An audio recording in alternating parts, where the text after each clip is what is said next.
Good afternoon, everyone. Hope all is well. So, we are now going to be going live with a property entrepreneur who is also in the big in the tech world, who is also doing good in the property world. And I want to know all about how tech and property come hand in hand in today's market. So, Property Convos, Balaji, I'll send you a request.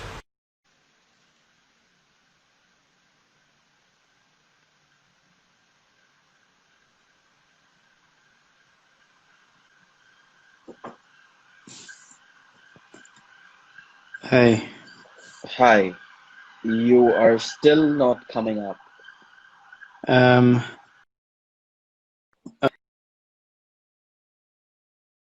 how about now? Super. Yep, all good. Okay. Do you know what I did? I used the old Super.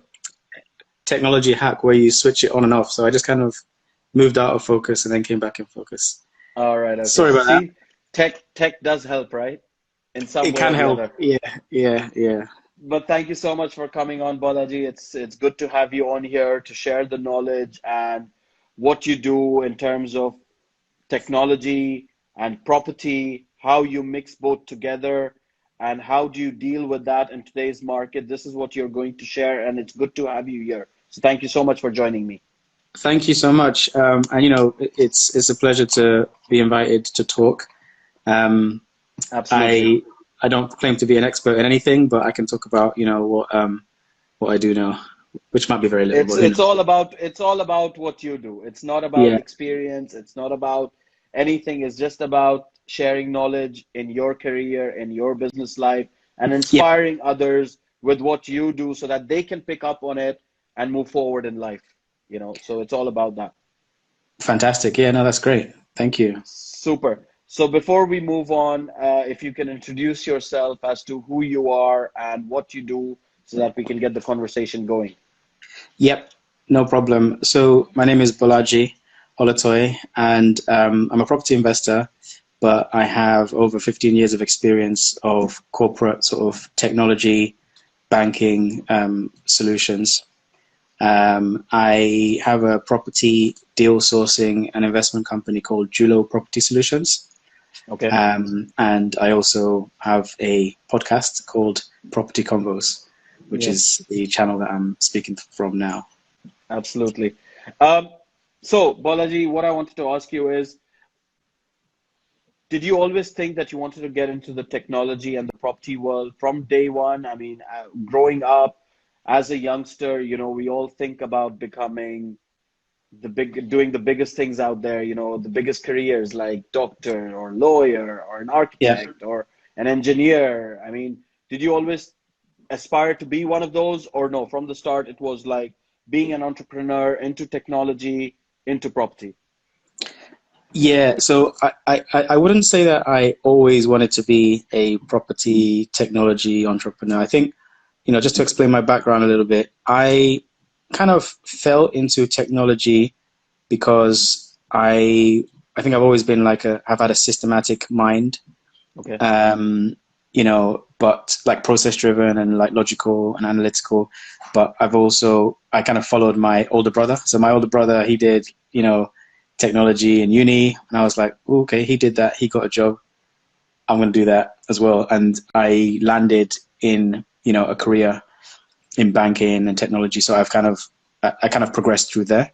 Okay. Um, I've always been an entrepreneur, so I've been the kind of person that will apply, whatever I am doing or learning in any field into, any other field that I have interest in, because I do believe in the notion of like that many things are transferable, So that's when I was taking property a little bit more seriously. I was like, I have to leverage the knowledge and the ideas from what I've learned from being a technologist to property as well. Absolutely. So coming back to what you were doing before you started property sourcing and deal sourcing and all that kind of stuff, Yeah, you mentioned you were pretty big in technology within the banking industry, and you yeah, sort of But you know, I was, Everyone's big in their own field, you know, in their yeah, own world. We're the king, so that's how I yeah, like to see it. Um, yeah, but how did you? What were you doing at that point, and how did you manage to put your ideas into the tech world? Because tech keeps changing. I mean, every day, every yeah, single day, every single hour, there's something coming up. There's something new coming up in the tech world. So, what did yeah. you do differently in that sector? No, of course. And you raise a good point, right? You know, you said tech is constantly changing, and that is a fact. And my approach to technology, even though I work in the technology fields, I don't necessarily follow technology trend in that sense. Why? What I follow is more the principles. So, you know, technology is only useful if it is solving a problem. So really, I kind of turn it on its head and look at problem solving. You know, so the kind of stuff that I have been doing, you know, corporately is looking at the processes of, you know, operations or companies where they're following a particular business process, and I would look at how can that process be automated. You know, Okay. how can that process be simplified or automated? And it Yes, just so happens that, you know, technology is one of the best ways to do that. of You can course. use various systems. And when you think of it like that, I've really parlayed that into my approach to technology. You know, so my first kind of port of call when doing this sort of thing is, you know, what are the common processes involved in the property strategy that I'm using? So if we use an example of deal sourcing, you know, so deal sourcing, there is a very definite set of steps, you know, that you have to follow in Of order to course. get to a deal. You know, if Of course. there's doing locating your patch, doing your criteria of what your, you know, what leads, your lead source, the Yep. outreach of that, the Yep. follow of that as Yep. well, and then also making, you know, making the calls and making the offers and doing the viewings. Now, every one of those steps is actually quite standard. You know, there's maybe nuances within each, but there are many of those steps, or a number of those steps, or even a percentage of those steps that can be automated or put into a system. So Of course.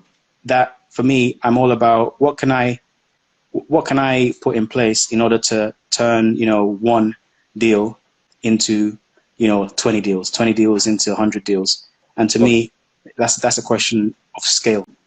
And you So mentioned that you were in the tech world within the banking industry, right? Before you yeah, got into property. Sorry, I'm yeah, just taking you a bit back out here. no But problem. what sort of solutions did you come up with the technology that you know, and how did you help those banks that you were working for or instructed by? How did you solve their issues, and what technology did you introduce to them? Yeah. So it varies. So I've worked in, you know, trade life cycle. So within a banking kind of operation, it's very box standard, you know, trade operation where on the front end of it, you know, there's a trade which is initiated. You'll execute on that. It will pass through various hands, through, you know, various risk systems, and then data from that will go onto, you know, the middle and back office for settlement and accounting and things like that. So that's a very, very sort of bog standard type of I mean, process driven. you would need people on each and every single platform to get Yeah, one trade sort of executed. exactly, exactly. But you know, within each of those stages, you know, one of the things which, to your point about new technology, so one of the things which is really important, and I wouldn't call it quite cutting edge, but this is what's happening right now and in the future, is the element of analytics and automation, you know, and AI. So this is really, in layman's terms, the ability to systematically take in information, Is you that know. what people call today as bot trading? So bot trading, I'm not an expert on bot trading, but I imagine, you know, from the title, bot trading will involve, taking in various inputs, and based on those inputs, you know, either looking up either a set of models or a set of rules in order to automate an output. So it's almost like going back to the whole sort of process thing that I mentioned earlier. There are certain steps within a process that, you know, does not necessarily need, or it can be automated to the point where a human doesn't need to almost waste time in doing that process, because you can get from A to B without through that automated process. And this helps with things like screening and, you know, triaging, to the point where if something has passed through, you know, your stages of automation and AI and sort of like automated decision making, by the time it gets to a point where it needs, you know, a human to look at it, human interface, yep, then you've qualified it a little bit more, and then you know, it almost helps you to prioritize what you spend your time on as a human being, you know, because I don't believe that we can fully automate every step in a process, but I think that we can kind of cut out the wasteful activity, you know. Yeah. And these banks are more now looking towards these AI solutions for them to progress. It be in trading, it be in sending money. You know, there's so much involved right now within the banking industry. And do you think that AI is going to come to a point where they can do where it can go from start to finish even without using the human interface, or will it always need that human interface in there to say, yes, okay, now it's time to go? So I have my personal opinion on that. I think, so technology is more advanced than most people realize. So right now it is very possible to automate way more. For the better or for the worst? And again, this is now, we're getting into a different kind of domain of kind of thinking around like, you know, the morals of IT, or like, you know, because so the point I was trying to make before is, so if you kind of use a different example, you can automate. Right now you have automatic cars, right? You've got automatic cars, you've got technology that can actually drive itself. And the technology for that exists right now, that it can actually like fully drive and, you know, do like what a human would do. But then the reaction and decision making process, who is responsible for making a almost like life and death decision? Do you know what I mean? So the old kind of adage that people use in this kind of example is, let's say, you know, you're driving a car, and in front of you, you're in a car which is being automatically driven. In front of you there is you know, a lorry full of people or whatever, and you're coming onto a head-on, like an accident. What decision should the car make, right? Should the car... Okay, fair enough. So that's like a basic example, but there's instances where maybe stopping might not be an option because there's stuff behind you or whatever. And, you know, will the system make a decision to save your life or to save the life of, you know? So to me, I firmly believe that technology should not automate every process. There should always be that kind of human interaction somewhere. But I do think that it is possible, and I think that technology exists that is further along the line in development than we actually realize. But even in terms of like, if we're talking about property, right? So this is where I wanted to get to, that there is so much human interaction when it comes to deal sourcing. You can do all of that on a computer. You can find out where you want to buy a property. You can find out the patch that you want to get into, all that kind of stuff. But yet you have to call up the agent or the vendor or the landlord. You have to go and do the viewing. You know, all of that stuff has human interaction. How can technology stop all of that stuff? Okay, right now you can even come back and tell me that, okay, we've got virtual viewings going on. Exactly. You know, offers are done online via email, accepted. But yet, when it comes to land registry or the conveyancing part, you have lawyers there, you have the government there who are doing all of that. And possibly they might not agree to the AI standards as to what they are today. How can that all be solved without human interaction and just have AI Yeah, doing all of that stuff for you? I agree. I mean, so I don't have the answers to all of that type of question, but what I would say is this COVID lockdown period has changed the paradigm for everybody, literally every business, not just property, every business without exception.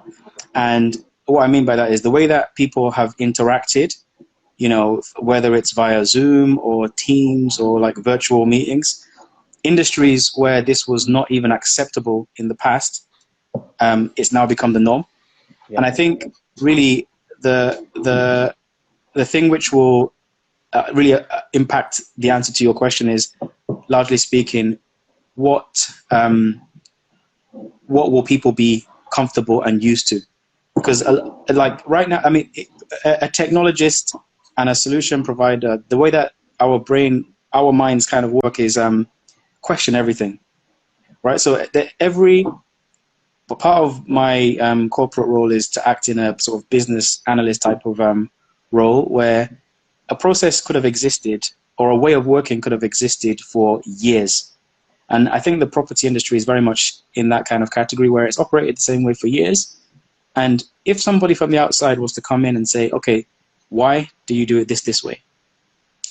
The answer to that question, 9 times out of 10, will always be because we've always done it that way.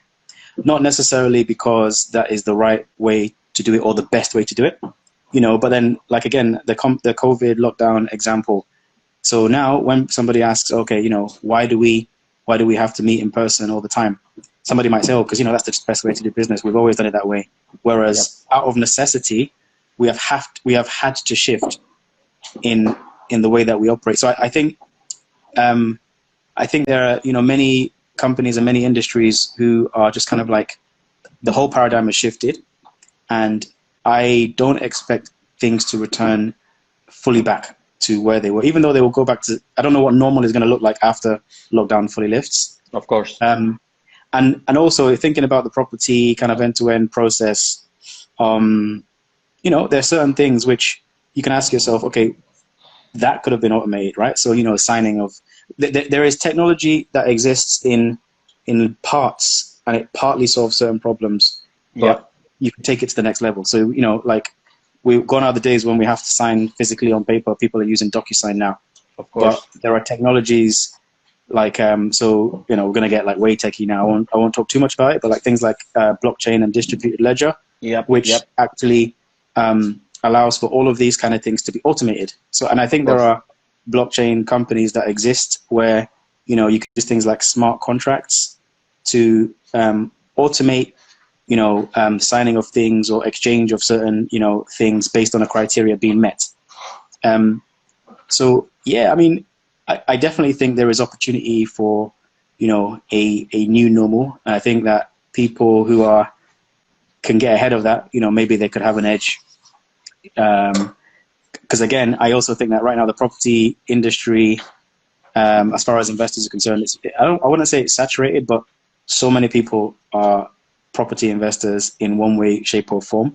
Absolutely. You know? I mean, So, there are two things that has created a mass influx during this COVID times, lockdown and everything. One is FX trading and one is property trading. Yes. FX has been a big And one. Even I mean, I have seen people quit their jobs or leave their jobs, or even who have been made redundant and furloughed and all that kind of stuff. They have looked into starting up this whole FX thing or going into property. I mean, these are the two ways forward that people are looking at earning that passive income. Now, obviously, trading is all automation, right? You put your trades in, or you copy the trades, and that's how it works. And the computer sort of has its mind of when to start, when to stop. But coming to property, will technology be so efficient that you might not need an agent anymore? I mean, we're seeing this with company like Purple Bricks, Yopa.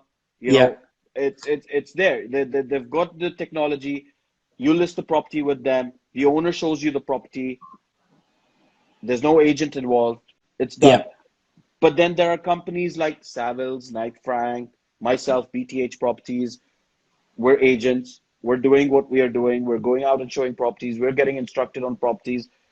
Do you think it's going to be on such a mass scale that agents might disappear? And companies like myself do take on this whole process of automation, that we don't charge high prices like agents do these days, and we just charge a nominal fee like Purple Bricks or anyone like that. I mean, do you think technology is going to succeed so far that agents might not exist? Um, I think if agents are not able to pivot. So in my opinion, I think innovation and the advancement of technology is a respecter of no industries. Of course. And I think that, the way that you've described an agent here is very similar just to, a middleman in a transaction between party A and B, right? Yep. And you've seen that in many other industries where, the middleman has been disrupted out, right? So you've got it in the model like Uber, you've got it in the model like Airbnb, where businesses operating more and more in a peer-to-peer direct sort of fashion. Direct. Yeah, exactly, direct. Yeah. Yeah. So I think my opinion would be that an agent, would need to find a way to pivot to kind of make yourself long-term valuable, because the value that you have in terms of offering, getting somebody to buy a house, that value proposition I don't think is strong enough to withstand the test of the technology wave. I mean, a robot can't sell you a property. No, a robot can't sell you a property, but also I think that all parties in that transaction are getting more savvy. Yeah. Right. So in the same way of if I am, a taxi driver, 10 years ago, my only way of making income is to go through the operator. Yep. And, you tell me I have this job. Okay, I'm going to go and take this job. But as things change and I'm aware that I don't literally need that middleman. Yep. I can go direct. I have a direct. You just need an app and that's it. So I just need to level up in terms of the way that I present myself and how I have the tools to basically do it myself. So I think this exists. I think property is an example of an industry which that could happen. Obviously, I know there's many kind of facets to the whole property ecosystem. There's different types. But we're seeing it day and day, right? I mean, even like when you speak to property owners, let's say they're putting their property on the market and they want a valuation, right? Yeah. They could easily find out from Rightmove or other property websites of what their property is valued at. So me coming, they already have a set price in mind. So me coming in as an agent and telling them that, oh, Mr. So-and-so, your property is not worth $1 million. Your property is worth 800,000. But they've already seen the results. So technology has already helped them out in knowing that my property is worth £1 million, but this agent does not want to sell it for $1 million. He wants a quick deal on it. And that is why he's bringing it down and I'm going to lose money. Yeah. So technology is helping in that part also. Now, if you come back to social media, for example, now let's say they didn't give the property to the agent, right? They could go out and sell that property on social media directly to the person who is possibly interested in that. So you've taken out an agent out of valuation. You've taken out the agent from brokering for your property, negotiation on your property. The only thing that you need now is the lawyer and the land registry. Yeah. How much of that can change and how much of that can get so advanced? I mean, I'm seeing it right now. I mean, as an agent, most of my property deals are done on social media. I don't even use Zoopla and Rightmove. So I Yeah, know that there are people out there that will look at social media to buy an off-market deal, for example, yeah, a property that they, an area that they might have been looking at, in that area. So I can see how technology is changing the interface of human to human rather than human, middleman, and human. Although the middleman is also human, but it's all taking it too far away from the agent to sort of get a property instruction. Don't you think that's the same from a property investor's point of view? Do you see that as well? yeah. I see that. I mean, so to me, there's certain things that are inevitable. I think it's just a matter of time. I think it also there's an element to which it depends on the profile of stakeholder or client that you're dealing with. So there is always I think there will always be a category of client who either does not have the time, the energy or desire to handle certain things. But I also think that, so I think those will be the people where, services can still be rendered in some way like they are now. But I also think that as well as that happening, there is a rise of savviness. So there's a rise of, people who, want to get more for their money, who want to be in more control. And given the reason why they haven't done that before is because the playing field wasn't level. But now that the playing field is level, because access to technology, like you say, Instagram, social media, and all these other technologies, even like analytics, they're all there. So for somebody who has the mind to take control themselves, which I think is more people these days, then I think the balance, will shift. And I think what we'll now probably start seeing is, companies will start offering services that kind of help the self-managed client. So, or analytics services, or, let me help you market your property a bit more. Let me give you the tools to, how do you negotiate? All of these kind of like supporting services, whereas the core service of, connecting A to B in a transaction, the need for that service largely might be less. You know what I mean? So, but I think it's more now being maybe a business savvy, understanding the tides and in what direction they're moving, the market trends and everything, market trends, aligning yourself, to that, because I think there's always still going to be something to be said about credibility from experience in the market, and also the ability to pivot. So not every company or every entrepreneur or business is going to have the ability to move quickly and to adapt. But then on the flip side, some of the bigger companies who have all the prestige, they may fall into the trap of moving slower than like fresh companies who are just starting out, but are very familiar with, pivoting, making quick decisions, adapting. Absolutely. Basically, what the market is saying. What my final question to you is, how are you adopting yourself with technology when it comes to property investing and deal sourcing? Yes.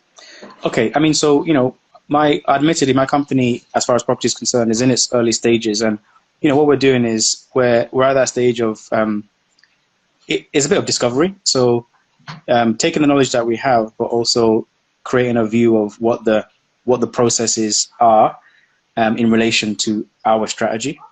And right now, there's the things that we are definitely, doing at this point is scraping. So we're scraping information to basically cut out some of the leg work that we would have to do in terms of like screening, and then we're also like putting together models that we can plug. Like, let's say we scrape, we can plug it into our model to know whether it checks out in terms of, the deal criteria, and that's kind of like deal analysis. But then also, I think there's just the thing I'm going to say next isn't really anything groundbreaking, but like CRM systems. So every interaction, that you have with anybody, whether it's an agent or like a potential client or an investor, just tracking it and have put it in a CRM so that how to follow up, or if somebody else in the team is picking it up, then they've got that information. But some of the things that we're looking to do down the line is, how can we automate the production of our like slide decks? So basically automate all of the like non-core or low value activity so that we can really optimize our ability to like get out and hunt, so to speak, right? And get deals done, I guess. Exactly. Yeah. Absolutely. But thank you so much for coming on here, Thank you. It's been sharing a pleasure. so much. I mean, my mind is like going all sorts with this technology. No, What you're too telling me.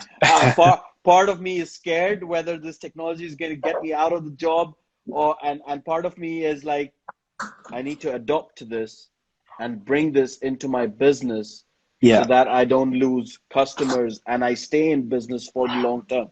So it's always good to adopt to the changing technology. I mean, Definitely.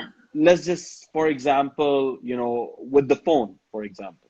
I mean, Yeah. before I would not take photos of properties with my phone, but now I can do the same job as a photographer, Exactly. To the So same standard as well. Yeah. these are the things that I can see how things are changing, how you have to adopt to them, and how you have to succeed in life. But thank you so much for sharing all that information. It's Before an you absolute go, and I pleasure. do Yeah. this with all my guests that come on here, Yeah. I would like to I would like you to share some positive advice to people out there living in the negative sentiment out here. I mean, we're out of lockdown.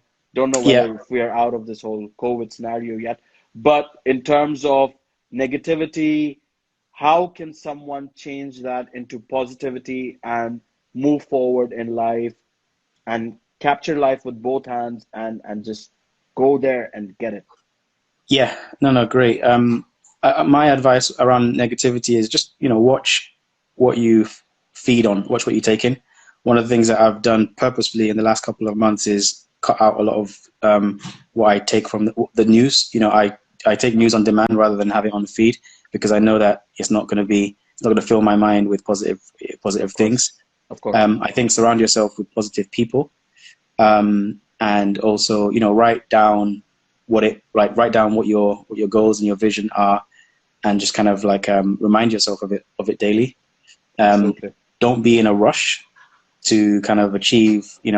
Rome wasn't built in a day, but just take steady steps on Absolutely. day-to-day basis, and trust the process. Yeah. I Absolutely. know everybody says that. You mentioned keep yourself surrounded with positive people, but I would like to add one more sector out there. Keep yourself surrounded with tech savvy people.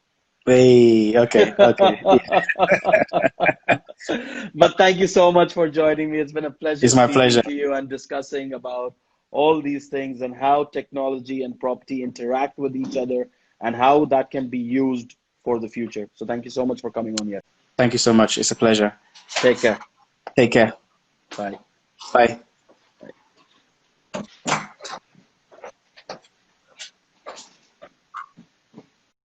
To get into his property investment deal sourcing business. It's going to be good to know more about it in the future of what sort of app or technology is going to be designing to get that done. Thank you to Bolaji to join me here, and thank you to all the viewers that tuned in today. It's been a pleasure to have you on and speaking about. We spoke about interior designing in my first live session, and now we spoke about how technology is going together with property and taking the property sales, negotiations, deal sourcing to another levels. Thank you so much, everyone. Have a great day. Bye-bye.